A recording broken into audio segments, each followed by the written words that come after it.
네, 오늘 330 운에어는 증권부 신하영 기자와 함께합니다. 안녕하세요. 안녕하세요. 네, 그 셀트리온이 오늘 한 8%대 요 강세권에서 거래를 마쳤어요. 일단 어제 실적 발표가 있었죠? 네, 맞습니다.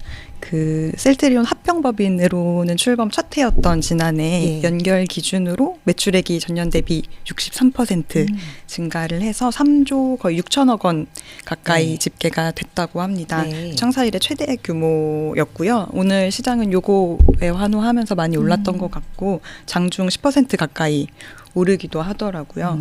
4분기 기준으로만 봐도 단일 분기로는 처음으로 1조 원을 달성했다고 합니다. 네, 일단 실적지 발표 이렇게 됐는데 저도 이제 이거 가지고 나오신다고 해서 좀 살펴보니까 증권사들이 근데 목표가는 막 다 내렸더라고요.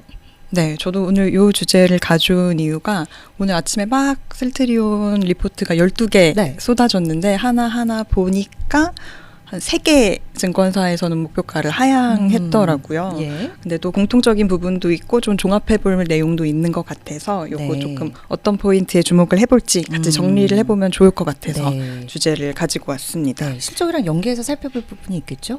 네. 일단 영업이익을 조금 설명을 드리면 4분기 영업이익은 전년 대비 967% 성장했다 이렇게 나오는데 네. 요거는 사실상 그 23년에 헬스케어 합병하면서 발생했던 비용이 이제 그 부담이 조금 완화되면서 큰 폭으로 성장했다 이런 부분이고요. 아, 예. 요것만 해도 그 증권사 컨센서스는 16% 정도 하회하는 걸로 나왔더라고요. 네. 연간으로 봐도 영업이익이 전년 대비 24% 정도 감소했는데 이거 수익성이 뒷걸음질 친 거 아니냐 요렇게는 처음에 분석이 나왔었고요. 예. 그 리포트들 분석을 살펴보면 지난해 12월에 3공장이 새로 가동되면서 네. 요거 관련해서 뭐 인건비, 운영비, 고정비가 반영이 됐고 신규 출시된 제품들이 있어서 여기 마케팅 비용을 태우면서 조금 비용 부담이 크게 늘어난 것 같다. 이렇게까지가 이 4분기 영업이익이 부진했던 이유로. 네, 이유로 그렇게 네. 꼽혔습니다. 그렇군요. 앞서 이제 신하영 기자가 12개 증권사 리포트 냈는데 그중에 3개 증권사가 목표가 하향 조치했다고 했거든요. 그 내용 좀 자세히 살펴볼까요? 네. 오늘은 SK증권이 25만 원에서 23만 원으로 네. DS투자증권이랑 유안타가 각각 26만 원에서 24만 원, 25만 원에서 24만 원 예. 이렇게 하향 조정을 했는데요. 이게 꼭 오늘은 3개 증권사긴 했는데 실적 발표 전인 지난주 10일, 12일 사이에 네. 보고서를 낸 증권사 중에서도 키움, NH, 삼성, 다올 이렇게 4개 증권사가 목표가를 하향했었습니다. 최근에 그러니까 7개 증권사가 다 목표가 줄 하향하는 그런 모습을 보인 거네요. 네, 맞습니다. 그러면 지금 이 4분기 실적치가 예상치 대비해서도 좀 부진했다. 이런 원인 말고 우리가 투자할 때 좀 살펴볼 만한 뭐 위험 요인이라든지 뭐 그런 포인트들이 있을까요? 네. 보고서에서 공통적으로 네. 우리가 이것 때문에 목표가를 하향합니다 하고 짚었던 내용이 그 이번에 신약으로 출시한 진펜트라라는 네. 신약이 조금 시장이 크게 기대했던 것보다 조금 이번엔 매출이 안 나왔다. 이런 내용이 계속 언급이 됐었는데요. 네, 이렇게 지금 왼쪽 보시면 이게 이렇게 피하 주사 네, 맞습니다. 시작 말씀하시는 거죠? 네. 예.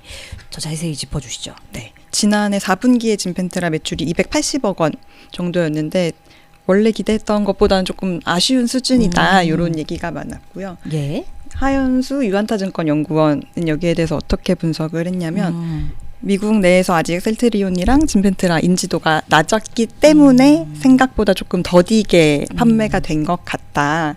또 이게 꼭 진펜트라에만 한정되는 얘기가 아니라 올해 출시할 이제 또 신규 바이오 시밀러가 있는데 요것도 미국에서는 초기 시장 진입이 조금 더딜 수 있다. 이렇게 진단을 내렸고요.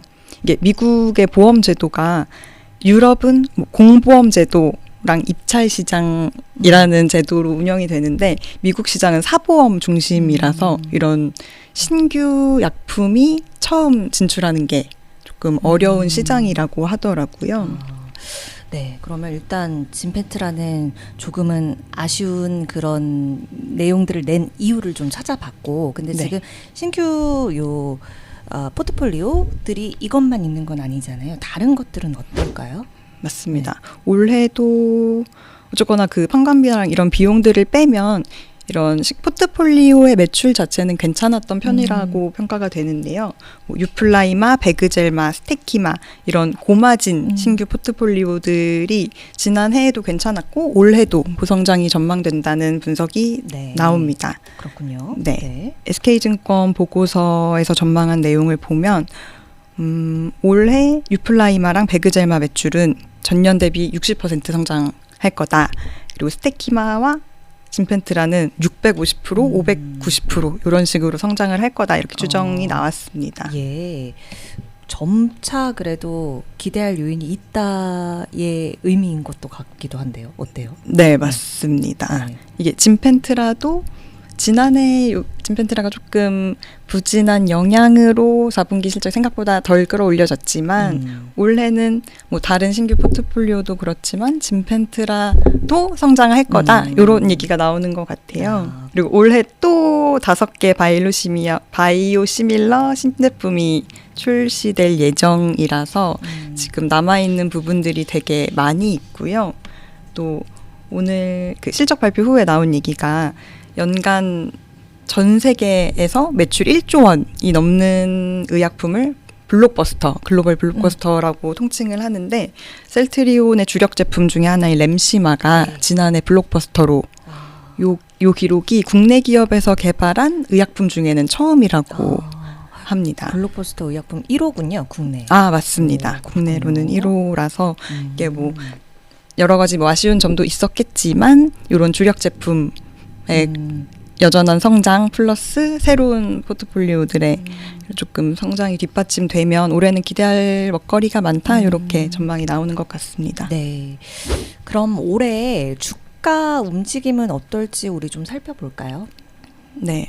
오늘도 많이 오른 게 지난해에도 계속 부진했더라고요. 지난해 연간으로는 15% 하락을 했었고 연초 이후 오늘 거 반영되기 전에 어제 종가 기준으로 보니까 코스피가 10% 정도 오르는 동안 여기는 그냥 보합권에서 움직였던 주식이라 더더욱 조금 그 투자자들이 환호를 한 것 같더라고요. 네. 네.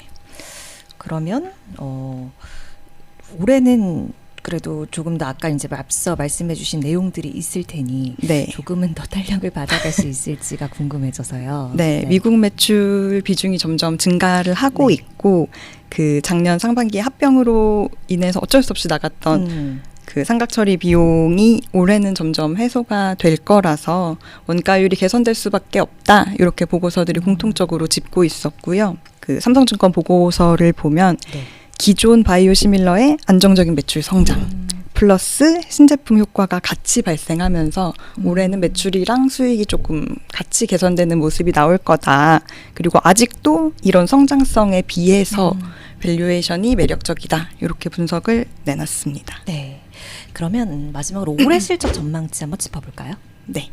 FN가이드에 집계된 올해 이제 실적 컨센서스를 보면 매출은 전년 대비 26.9% 성장한 4조 5천억 원 정도 하고 영업이익은 186% 늘어난 1조 4천억 원으로 전망이 되고요. 네. 또 이런 내부적인 성장 기대감도 있는데 좀 대외적인 요인으로 생각을 해보면 뭐 아직 시기는 정확하지 않지만 이제 연준에서 금리 인하를 본격화한다라고 하면 바이오 업종은 아무래도 그쵸. 네, 금리 인하 수혜 주로 주로. 꼽히기 때문에 아마 이런 영향도 올해 좀 같이 받을 수 있지 않을까라고 생각을 합니다. 네, 알겠습니다. 뭐 기존 주력 상품 그리고 신규 포트폴리오가 또 얼마나 성장성을 갖고 수익성을 가져다 줄지와 함께 이제 매크로적인 환경이 어떻게 조성되느냐에 따라서도 당연히 이제 제약 바이오주 특히나 이제 오늘 살펴본 셀트리온도 같이 살펴보시면 좋을 것 같습니다. 시다영 기자와 함께했습니다. 고맙습니다. 감사합니다.